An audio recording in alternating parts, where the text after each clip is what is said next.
I hear this a lot from my students, especially when they're starting out, something that they're all a little bit apprehensive and scared of. When they're about to start driving, they worry, what are they going to do on a hill with a manual?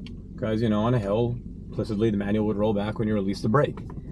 So if we're practicing hill starts, and we have a few videos about this, practice your hill starts in the beginning, not on a hill. Choose flat ground, right? If I release the brake here, I'm off everything. Emergency brake is down. My car's not rolling anywhere. I'm in an empty parking lot, really. More or less, a couple of parked cars, but they're of no concern.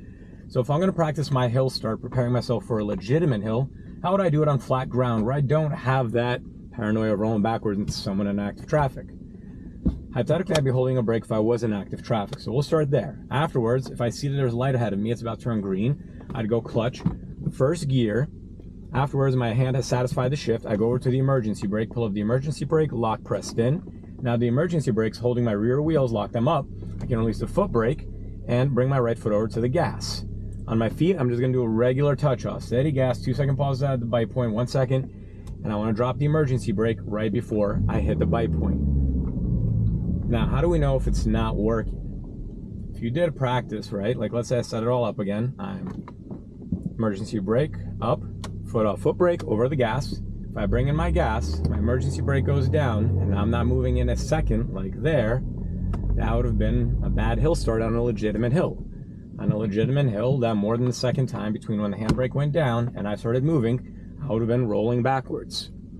And in the same sense, another way to know if it's a bad practice hill start, if I'm moving and my brake is at all up. You'd see the brake light on, you'd feel your hand is even a little bit up. Then you know your rear wheels still have some brake pressure applied to them when your front wheels or all wheels or whatever your driven wheels are pulling the car. We try to do this a few times on flat ground. Do your practice runs a few times. When you get about 3 or 4 in a row successfully, you start to build some confidence. There already, go try to find a small, light hill somewhere and practice it there. Practice it going forwards and also in reverse if you need to back up that hill. Because there will be situations where you need to park on a hill, right?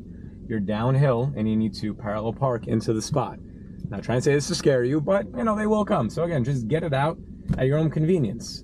Not when you have cars waiting behind you honking and just the pressure of driving weighing down on your shoulders, which in New York can be pretty immense.